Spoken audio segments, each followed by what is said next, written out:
En la próxima hora, un gran tema nacional será sometido al juicio de la opinión. Tendremos un fiscal y un defensor. Ustedes darán el veredicto. Modera Claudia Cano. ¿Qué tal? Muy buenas noches, bienvenidos, gracias por acompañarnos. Estamos en Veredicto, programa de los grandes debates a nivel nacional que se transmite aquí por el Canal 1. Hace algunos días el senador Roy Barreras expuso una propuesta y es devolver el derecho al voto a cerca de 400.000 uniformados de las Fuerzas Armadas. No lo tienen desde hace 75 años. Obviamente arreciaron las críticas. De un lado hay quienes aseguran que estos tenedores de armas deberían estar apartados de cualquier discusión política, pero de otra orilla aplaudieron esta misma iniciativa y aseguran que ser portadores de un uniforme no los exime de su derecho como ciudadanos. Es el debate que tendremos esta noche, ya ustedes lo saben, tienen aquí la última palabra. Hacemos una breve pausa y regresamos para desarrollar nuestro veredicto. Estamos de regreso. ¿Se debe devolver el derecho al sufragio a los integrantes de nuestras Fuerzas Armadas? Es el debate que tendremos esta noche. Entremos de inmediato en materia, veamos primero algunos argumentos. En Colombia existen aproximadamente 400.000 personas vinculadas a las Fuerzas Armadas. Y pensando en ellas, el senador Roy Barreras del partido de la U ha propuesto restituirles el derecho al sufragio, el cual les fue retirado en 1932 por cuenta del entonces presidente Enrique Olaya Herrera, quien había llegado a ese acuerdo con sectores que lo apoyaron en su candidatura. La idea es que solo puedan votar, más no levantar la prohibición al debate electoral. Pero en la presentación pública del proyecto no se aclaró cómo sería el funcionamiento logístico, ni cómo se alteraría el censo electoral del país. La propuesta fue bien recibida por algunos sectores en los estamentos militares, pero fue ampliamente rechazada, especialmente por grupos que consideran que al ostentar ellos el poder de las armas, se estaría enviando un nefasto mensaje a la democracia nacional. Ese será nuestro tema de hoy, y como siempre, ustedes dictarán el veredicto. Tener derecho al voto las fuerzas militares es el debate que tendremos esta noche. Ya ustedes lo saben, en cualquier momento pueden ingresar a nuestra página de internet www.veredicto.tv. Encontrarán allí la casilla perteneciente a la Fiscalía o a la Defensa para emitir su voto. También recuerden, recibimos sus opiniones y comentarios a través de nuestro fanpage en Facebook o de nuestra cuenta en Twitter @veredictontc. Nuestros invitados y sus testigos ya están listos, así que vamos a proceder de inmediato a presentarlos. Nos acompaña esta noche en la Fiscalía el doctor José Andrés Omeara, es abogado con especialización en Derecho Administrativo de la Universidad Javeriana, con estudios en Derecho Constitucional de la Universidad Complutense de Madrid y magíster en Derecho del Estado de la Universidad Rey Juan Carlos de España, exdirector jurídico del Ministerio de Interior y de Justicia, también de Vigilancia Fiscal del sector de Defensa, Justicia y Seguridad en la Contraloría General de la República, profesor de especializaciones y maestrías en Derecho y columnista del periódico Ámbito Jurídico. Doctor Omeara, gracias por acompañarnos, buenas noches. Gracias a ustedes por la invitación, Claudia, buenas noches.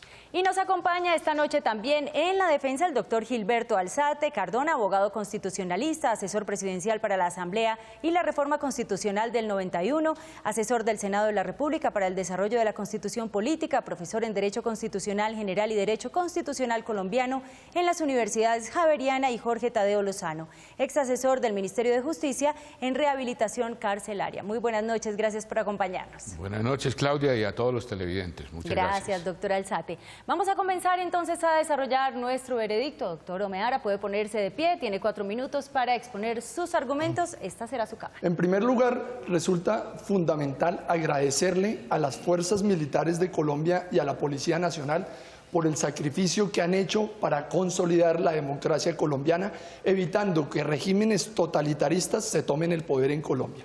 En segundo lugar, consideramos que no es conveniente para nuestras queridas fuerzas militares y nuestra Policía Nacional el derecho a elegir, es decir, el derecho al voto. ¿Por qué no es conveniente? El derecho al voto fue abolido para los militares en una reforma del año 1930 bajo el gobierno del doctor Enrique Olaya Herrera y posteriormente elevada la prohibición a rango constitucional en 1945.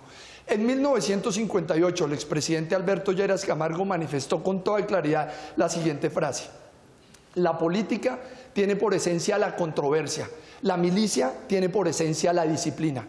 Llevar la política a la milicia es restarle legitimidad a las fuerzas militares, romper la unión y la fortaleza que las mantiene bajo un mismo círculo y bajo un mismo mando, y generar situaciones de controversia al interior de las propias fuerzas, dividiéndolas y generando beneficios para aquellos que a lo largo de la historia de Colombia se han desempeñado como los enemigos de las fuerzas militares. En segundo lugar, el contexto hace la diferencia. Para nosotros reformar instituciones en Colombia necesitamos conocer nuestro contexto histórico, que ya lo mencionamos, el contexto político, el contexto social, el contexto económico, el contexto cultural. No nos conviene, como siempre se ha hecho de manera errada, estar copiando figuras y modelos del derecho constitucional de otras naciones que tienen otros problemas y otro desarrollo sociocultural que vale la pena tener en cuenta.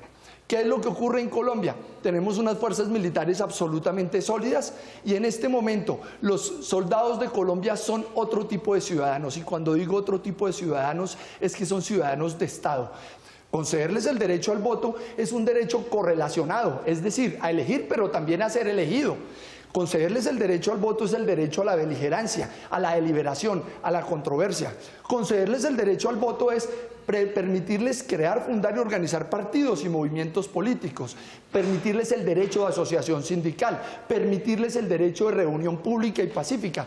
Todos esos derechos constitucionales que se consideran fundamentales para cualquier ciudadano, que hoy no gozan de ellos las fuerzas militares, no es porque sean ciudadanos de menor categoría, por el contrario, es porque son ciudadanos de Estado que merecen en esta coyuntura específica otro tipo de beneficios, más no el derecho al voto.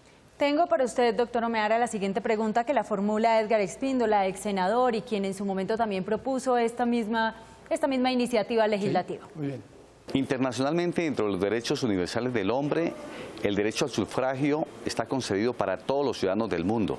¿Acaso los miembros de la fuerza pública no son ciudadanos? ¿Cómo países de izquierda como Venezuela o Nicaragua le han concedido el derecho a los miembros de la fuerza pública para que elijan a sus gobernantes? Países del resto del mundo, en su gran mayoría, le han dado este derecho universal. ¿Por qué en Colombia no lo hacemos? Perfecto. 3 puntos sobre los cuales se genera la inquietud. El primero, Venezuela. En Venezuela el ejército dice: patria, socialismo o muerte. Eso es una dictadura con una democracia fachada, de la que llaman los tratadistas del derecho democracia fachada, porque en efecto se llevan a cabo elecciones, pero elecciones bajo regímenes totalitarios, sin la libertad real del ser humano para consagrar su derecho al sufragio. Segundo, cuando dicen son ciudadanos de menor categoría los militares por no tener derecho al voto, no es que sean ciudadanos de menor categoría, es que portan armas y un uniforme, y en ese sentido tampoco gozan de otros derechos universales como el derecho a asociación sindical, como el derecho a ser elegido, como el derecho a crear, fundar, organizar partidos o movimientos políticos. Luego, la interpretación de la letra constitucional debe ser contextualizada en el universo jurídico y político de las naciones, porque, repito, de lo contrario nos tocaría no solo concederles el derecho a ser elegidos, el derecho a elegir, sino también a ser elegidos, o el derecho a crear partidos o movimientos políticos. Quiero hacer énfasis en que, contrario a la tesis que se quiere entregar al no conceder el derecho al voto a los militares, los estamos exponiendo en el altar que se merecen. No deliberan, defienden la Constitución y las leyes de la República y están para garantizarles a los colombianos la seguridad, el orden público, la convivencia pacífica y para garantizar que los ciudadanos convivan en paz. Perfecto, doctor Omeara, muchas gracias. Puede tomar asiento. Gracias. Vamos a llamar entonces a su testigo, a pasar aquí al estrado para que complemente su postura. Se trata del doctor Rodrigo Pombo Cajiao, abogado de la Universidad Javeriana con maestría en Acción Política y Participación Ciudadana, columnista del Nuevo Siglo y de La Silla Vacía, profesor de posgrado de las Universidades Javeriana y Rosario. Doctor Pombo, muy buenas noches. Gracias por acompañarnos. La oportunidad es fantástica. Me alegra mucho saberlo. Vamos a comenzar de inmediato entonces con el interrogatorio. Comencemos, doctor Omeara.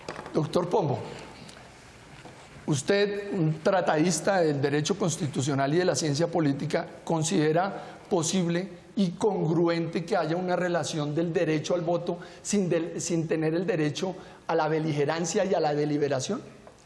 Esa dicotomía es inescindible. Quienes creen que simple y llanamente se les da el voto sin otros derechos correlativos están partiendo de un supuesto constitucional y jurídicamente errado. El derecho al voto, que es un derecho fundamental presupone otros derechos. En palabras un poco más técnicas, el derecho al voto, doctor Omeara, y como usted bien lo ha dicho ahora en su introducción, el derecho al voto es un derecho fundamental pero incompleto. ¿Por qué es incompleto? Porque presupone mínimo dos cosas. Primero, el conocimiento exacto y preciso de la ideología política que representa por quien se va a votar. Y segundo, en el marco de un derecho programático como el que adoptó Colombia en 1991, el derecho programático presupone el conocimiento. Y el conocimiento, la conciencia, el votar a conciencia, presupone a su vez el debate. Presupone en un sistema democrático la beligerancia, el debate, la discusión abierta y llana sobre el contenido del voto, con lo cual pretender escindir, separar el voto de la beligerancia y del debate es una vil equivocación. Perfecto, doctor Pombo. Segunda pregunta. ¿Cree usted que se le está concediendo un beneficio o haciéndole un enorme daño a nuestras fuerzas militares y a la Policía Nacional concediéndoles el derecho al voto? Mire, se le causa un perjuicio enorme desde muchos puntos de vista, pero básicamente lo que uno tendría que decir es que en el sistema jurídico colombiano existen muchísimas instituciones que antes que degradar al ciudadano, lo que lo ubican es en el pedestal del servicio público. Supóngase usted, por ejemplo, doctor Omeara, supóngase usted el tema del régimen de inhabilidades, incompatibilidades, conflicto de intereses. Nadie podría decir en estricto sentido que se le está por debajeando la categoría de un ciudadano a una persona miembro de una junta directiva o a un político cuando participa de esos regímenes precisamente porque no puede nombrar, ayudar, colaborar a contratistas parientes suyos con la entidad a la cual representa. No se le está bajando de ninguna manera la condición de ciudadano, ni se le está por debajeando, si me permite usted el término. Todo lo contrario, usted lo hacía de manera perfecta en su presentación, lo decía de manera perfecta en su presentación. Hay entidades que presuponen una independencia, como por ejemplo la jefatura de Estado, como por ejemplo la jefatura carismática del Papa, etcétera, etcétera. Entonces esa es una falsa, absolutamente falsa dicotomía y lo más importante, eso de que se por debajea a los militares es mentira. Si el derecho a elegir es tan fundamental para el soldado, analógicamente entraríamos en que el derecho de asociación sindical, como es un derecho humano, también es esencial al soldado y nos podríamos encontrar en la avenida 26 con un batallón formado, uniformado, con armas al hombro, diciendo estamos en determinado paro, y al otro lado está el SMAT, también armado, esperando a que se inicie una eventual guerra civil bajo contextos que lastimosamente se viven en países del África. El ejemplo hipotético que usted acaba de poner podría muy prontamente presentarse en el caso en donde se le entregue a las fuerzas del orden, Policía Nacional, fuerzas militares, el derecho al voto. El derecho al voto, insisto hasta la saciedad, es un derecho fundamental pero incompleto que presupone cosas. Una de esas cosas es inescindiblemente la beligerancia, el debate, el análisis, la profundización, el conocimiento sobre lo cual se va a votar. Y eso, por supuesto, partidiza, divide de buena manera, de buena ley, en el Estado de Derecho, en el sistema democrático, pero separa. Y eso es precisamente lo que de buena manera también y con una perspectiva histórica hemos dicho que Colombia logró superar desde los años 30. Ustedes han hablado de países que no lo permiten, pero no han mencionado algunos países que lo permiten y cómo funciona entonces la democracia en esos países. Pues en unos mejor y en otros mucho peor. Depende del contexto histórico y del contexto político. Es que recordemos que en el contexto no tan tardío, sino muy reciente colombiano, las fuerzas del orden, cuando sobre todo deliberaban y participaban activamente de la fuerza política, se partidizaban en favor de un gobierno u otro y de manera incluso muy violenta arremetían contra la oposición. Ahí ustedes encontrarán a los televidentes que conocen bastante bien del tema el sagrado discurso del expresidente Alberto Lleras Camargo en el Teatro Patria, en donde dijo, grosso modo, yo me encuentro y me presento ante ustedes desarmados porque soy un civil dedicado a la política y ustedes están en un pedestal muy superior que son militares armados dedicados a la imparcialidad. Y de eso se trata el desarme político de las fuerzas del orden. Creo que el doctor Alzate debe tener varias preguntas para contrainterrogar al testigo de la Fiscalía, pero eso va a ser después de la siguiente pausa comercial. Estamos en Veredicto, ya regresamos. Estamos de regreso en Veredicto, continuamos en el segmento de la Fiscalía, pero llegó el momento para que la defensa contrainterrogue al testigo de la Fiscalía. Doctor Alzate. Gracias, Claudia, muy amable. Doctor Pombo, en Colombia se prohíbe el derecho al sufragio, tanto a los interdictos, a los menores, a los incapaces en general y a los condenados. Condenados tanto por delitos políticos como por delitos comunes, de acuerdo con nuestro Código Penal. Y resulta que vemos equiparados a esos incapaces a los militares y a los policías. ¿No le parece a usted que es completamente injusto cuando también los militares y los policías hacen parte de la estructura del Estado y no solamente hacen parte, sino que la preservan y la defienden? Para nada, porque hay distintas categorías. Es que la categoría del interdicto depende de la persona, la categoría del reo o del que purga cárcel es sancionatoria, es una naturaleza sancionatoria, y la categoría o la naturaleza de la prohibición del sufragio en las fuerzas del orden es una naturaleza muy distinta, es una naturaleza de imparcialidad. Eso quiere decir que el derecho es vida humana objetivada, que el derecho es relativo y que por consiguiente los derechos fundamentales, como cualquier derecho económico, cultural o colectivo, también son relativos. Entonces no es necesario que inclusive haya una correlatividad, es decir, que el Congreso de la República, el legislador ordinario, podría en un momento determinado hacer una regulación de acuerdo con las circunstancias. Por consiguiente, no creo que sea necesario establecer el derecho al voto para las fuerzas militares y de policía y al mismo tiempo tener la posibilidad de elegirlos o al mismo tiempo establecer que los militares no puedan sindicalizarse. Con el debido respeto, doctor Alzate, volvemos al tema de las distinciones, categorías y diferenciaciones.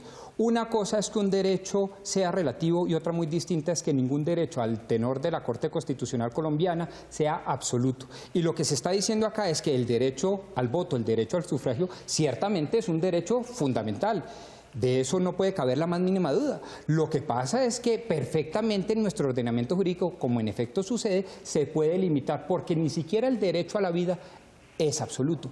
No tiene nada que ver entonces el concepto de la relatividad con el concepto de lo ilimitado o lo absoluto. Y es precisamente el derrotero constitucional el que ha dicho que sin menospreciar las condiciones de los militares, ni más faltaba, a quienes adoramos y queremos mucho y que no, digamos, y que pues muy merecidamente tienen el 76% de popularidad, etcétera, etcétera, esos militares tienen una condición superior, el condicionamiento de la objetividad, la imparcialidad que otorga la institucionalidad castrense.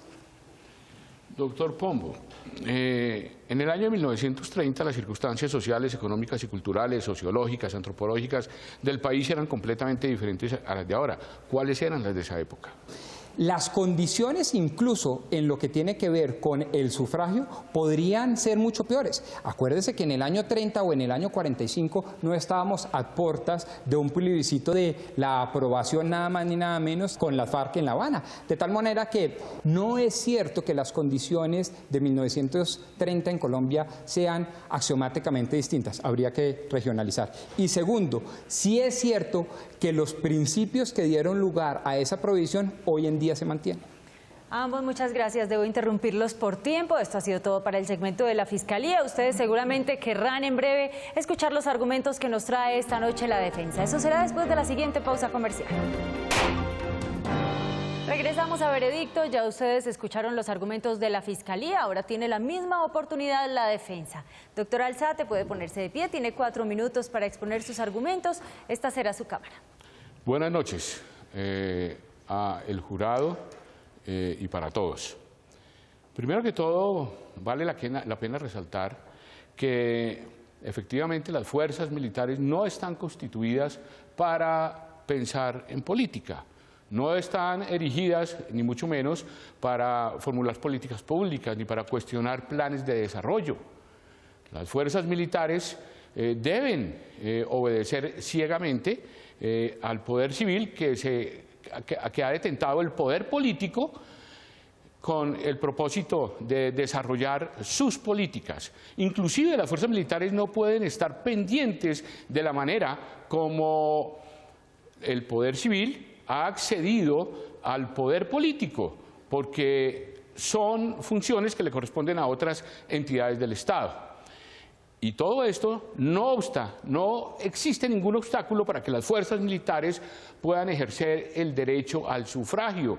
Todo lo contrario, las fuerzas militares electorales, cuando ejercen su derecho al sufragio, lo que están haciendo es ejercer de manera civilizada esa función de conformar el poder político.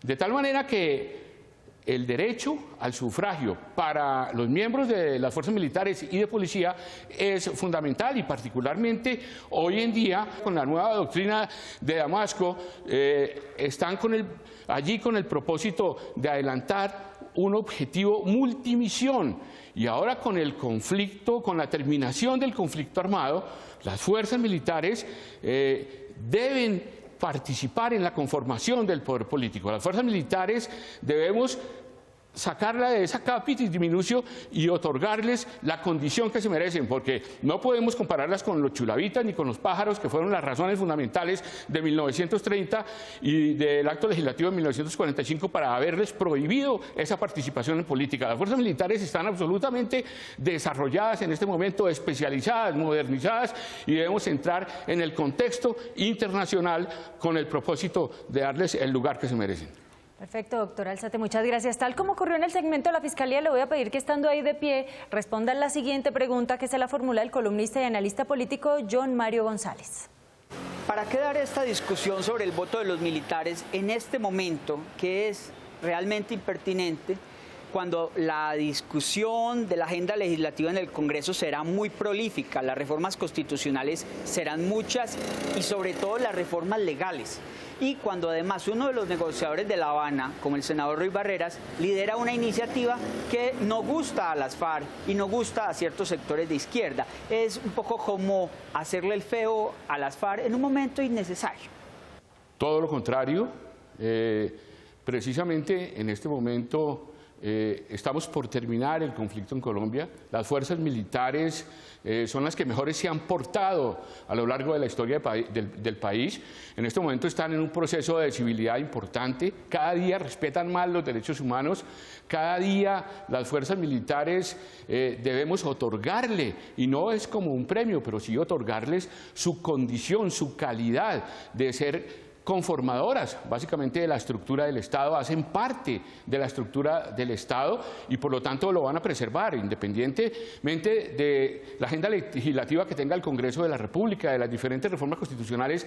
En la época del posconflicto, que prácticamente ya empezamos porque ya pasamos la línea de no retorno, ¿qué va a ocurrir? Que van a haber 1000 programas para Colombia en todos los aspectos, y qué mejor que las fuerzas militares puedan votar sin deliberar, sin pensar en política pública, en espacios públicos y en espacios políticos. Simplemente ellos lo que van a hacer es ejercer el derecho al voto y adicionalmente garantizar la seguridad del ejercicio del sufragio de todos los ciudadanos. Necesitamos poner a tono nuestras fuerzas militares con los países modernos, tanto industrializados como no industrializados. No encontramos cómo solamente en la región Honduras y Colombia son los únicos que tienen esa restricción. Tenemos que avanzar y no se nos olvide que nuestro derecho, nuestro sistema constitucional y nuestro sistema jurídico está edificado sobre lo que se hizo en España, sobre lo que se hace en Estados Unidos con el realismo jurídico norteamericano. Todo está inventado, nada es nuevo. De tal manera que yo sí pienso que los militares y los policías deben participar en la conformación de la estructura del Estado. Muchísimas gracias, doctor Alzate. Puede tomar asiento. Vamos a invitar entonces a su testigo a pasar aquí al estrado para que complemente su postura. Se trata del abogado de la Universidad Externado, coautor de varias obras jurídicas, profesor e investigador universitario. Les hablo de David Telequi. Señor Telequi, muy buenas noches, bienvenido, gracias por acompañarnos. Buenas noches, gracias a ustedes. Su opinión de lo que ha sucedido y lo que hemos conversado hasta el momento en este debate. Que no hemos llegado al punto neurálgico de la discusión que pasa por la consolidación de los derechos fundamentales. Yo pienso que de eso es lo que menos se ha hablado. El derecho al voto es un derecho de los ciudadanos y lo que debemos explicar es cómo justificamos frente a los militares que ellos sean ciudadanos pero de segunda o tercera categoría. Me parece que la experiencia que hemos vivido a través de los años nos indica que no podemos apegarnos a decisiones de los años 30 o 40, porque como lo decían los griegos, jamás se mete uno o dos veces en el mismo río. Las situaciones históricas, socioculturales de nuestro país son completamente diferentes a esos momentos determinados, de tal suerte que la discusión sí se debe abrir, pero no sobre falacias.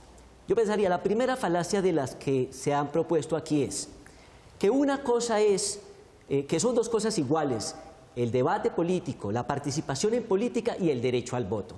Son dos cosas completamente diferentes. Además, hay un tercer componente, es la opinión política. La opinión política la tenemos como un derecho fundamental del libre desarrollo de la personalidad, no se la podemos recortar a nadie. ¿Qué tal decirle a los militares que no puede opinar en su casa? Es que no puede hablar con sus amigos de política. Yo lo voy a interrumpir un momento para darle paso y no agotar el tiempo del interrogatorio de la defensa. Doctora Gracias, Claudia, muy amable. Doctor Telequi, cuéntenos cuáles eran las circunstancias sociales, culturales, si puede económicas y jurídicas, digámoslo así, inclusive sobre todo políticas, de finales del siglo XIX, digamos que a partir de la época de la regeneración, ¿cierto? Y comienzos del siglo XX, donde hubo una hegemonía conservadora y que terminó con una república denominada liberal hasta el año de 1945, inclusive posterior, básicamente a 1945, ¿cierto?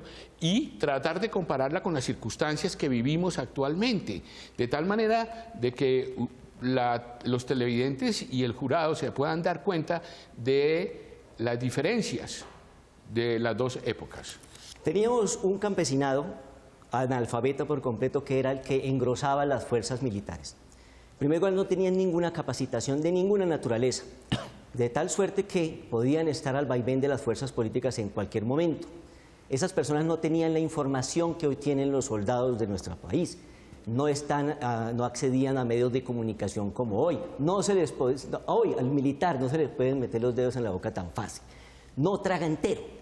Por otra parte, la obediencia de vida anterior era mal entendida, era absoluta y era ciega. Hoy la obediencia de vida debe ser legal, no puede ser una obediencia absoluta y debe ser ante todo relativa.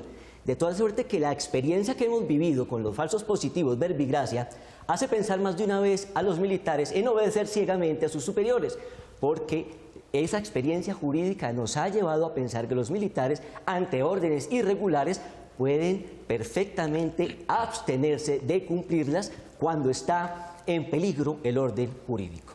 ¿Cómo las fuerzas militares encuentran en todo ese conflicto y en toda esa guerra un fortalecimiento?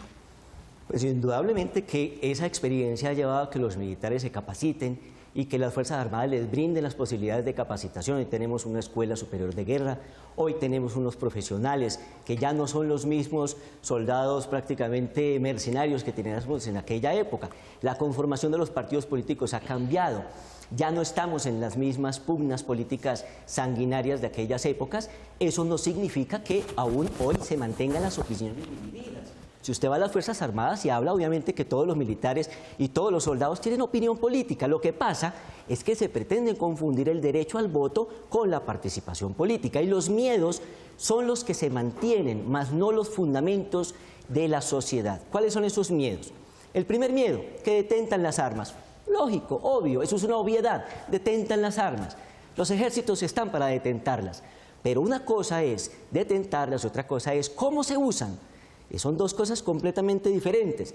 Lo que diría es, ese argumento falaz, por el hecho de detentar las armas, las van a usar ilegítimamente para influir sobre el aparato político. Ello es absolutamente errado. Es tanto como empezar a restringir derechos fundamentales de circulación de automotores porque se producen accidentes de tránsito.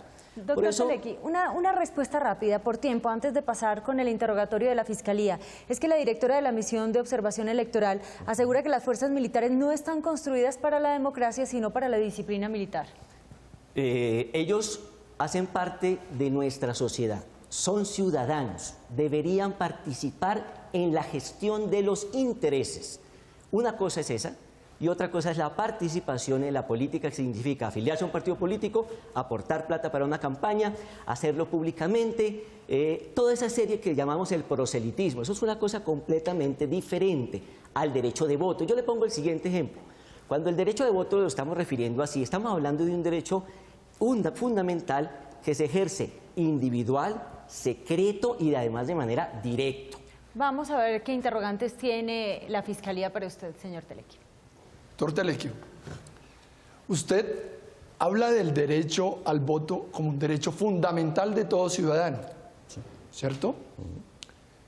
¿No yerra usted interpretando el derecho a elegir como un derecho fundamental, pero otros derechos que también en esos tribunales europeos de derechos humanos se han considerado fundamentales, como por ejemplo el derecho a ser elegido o el derecho a conformar partidos o organizaciones políticas? ¿No cree que su argumento es contradictorio al decir que el derecho a elegir es fundamental, pero a ser elegido no es fundamental? Que el derecho a elegir es fundamental, pero al conformar partidos políticos, que lo tiene todo ciudadano, no es fundamental. Que el derecho a elegir es fundamental, pero el derecho de asociación sindical, que lo tiene todo ciudadano, no es fundamental.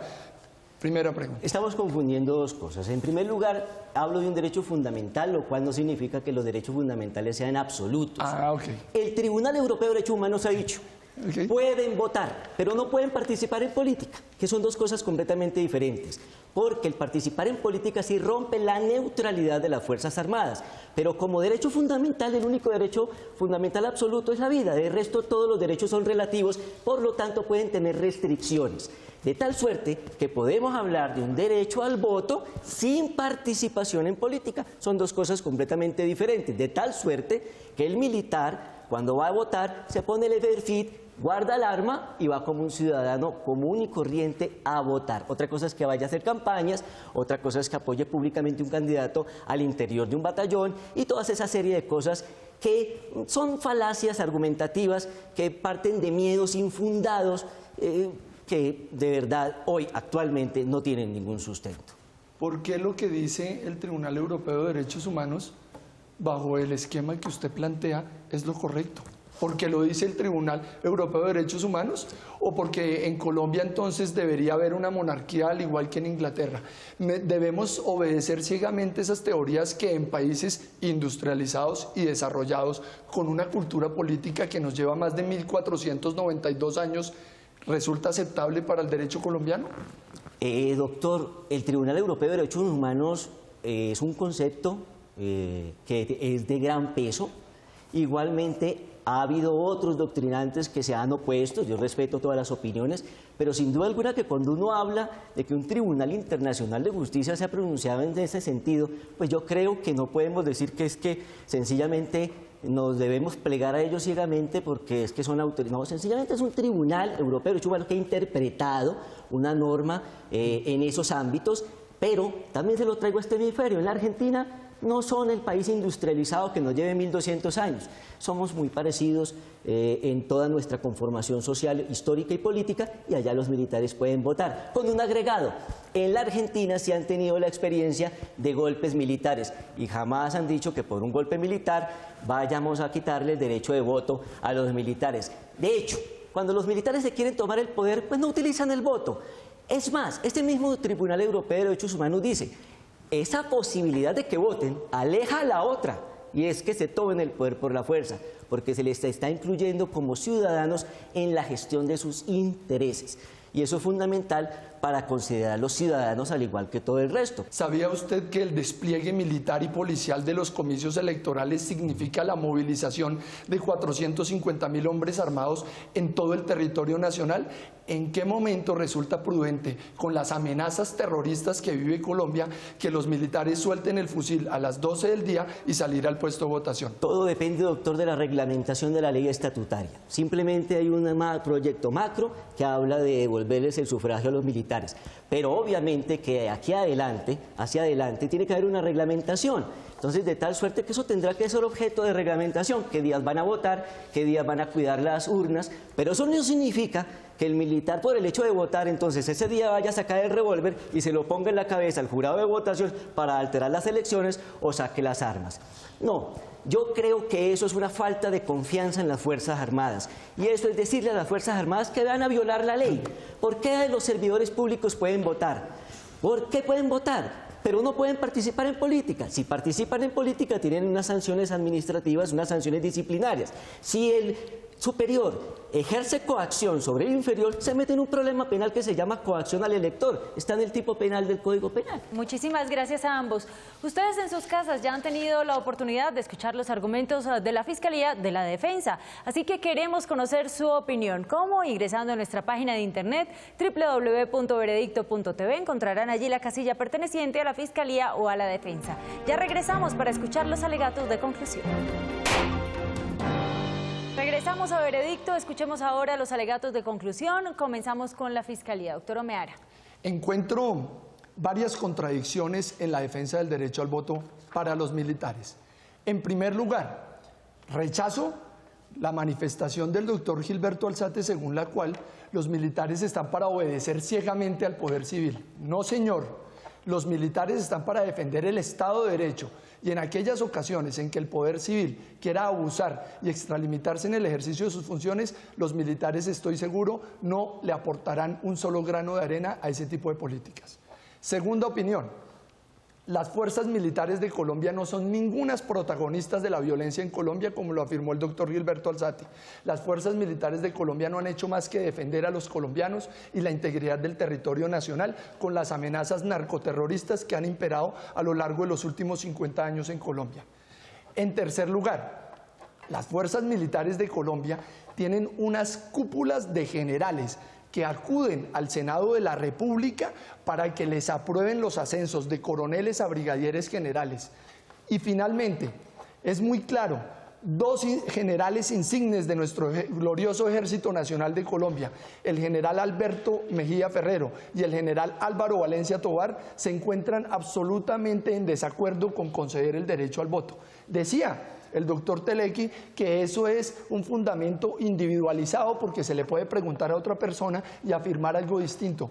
Pues no es tan individualizado, estamos obteniendo unos considerandos de personas absolutamente calificadas que conocen como nadie las fuerzas militares de Colombia porque han estado en ellas a lo largo de 40 años de sus vidas. Muchas gracias. Muchas gracias. Escuchemos ahora los alegatos de conclusión de la Defensa, doctor Gilberto Alzate. Gracias, Claudia, muy amable. A propósito de esta invitación, he estado desde la semana pasada consultando a miembros sencillos de las fuerzas militares y de policía, como también a estudiantes de diferentes facultades de Derecho de las Fuerzas Armadas y de Policía, y les he preguntado sobre el tema y han manifestado que sería maravilloso que pudieran participar con el voto.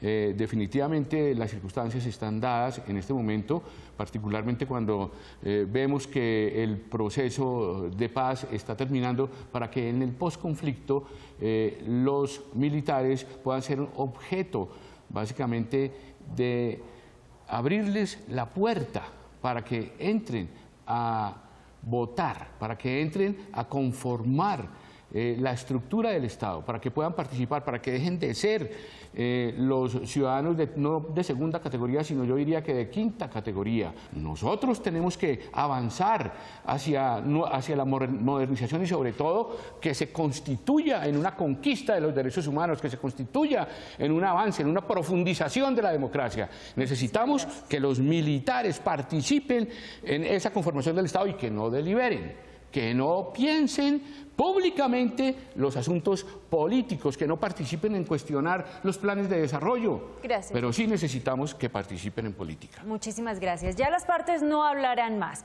Aquí necesitamos es conocer su opinión. Puede hacerlo ingresando a nuestra página de internet www.veredicto.tv. Quedan solo unos minutos para que usted pueda emitir su voto. Regresamos para conocer su veredicto. ¿Deben tener derecho al voto las fuerzas militares en nuestro país? Es el debate que hemos tenido esta noche y ustedes, nuestros televidentes, a través de nuestra página de internet han votado lo siguiente. Este es su veredicto. Gana la Fiscalía, doctor José Andrés Omeara, con un 71%. La defensa, doctor Gilberto Alzate, obtuvo un 29%. Doctor José Andrés Omeara, usted ha asumido esta noche la cabeza de la Fiscalía. Nuestros televidentes le han dado la razón. ¿Cómo recibe este veredicto? Sabía que los colombianos iban a reflexionar que el derecho al voto para los militares es una colombina envenenada, que lo único que busca es fraccionarlos al interior de sus bases. Gracias a todos los colombianos por su voto. Muchísimas gracias a las cabezas de la Fiscalía, de la Defensa, a los testigos de igual manera por habernos acompañado en este interesante debate. A ustedes, nuestros televidentes, recuerden la cita próximo lunes 10 y 15 de la noche, cuando tendremos para ustedes otro tema de actualidad. ¡Feliz noche!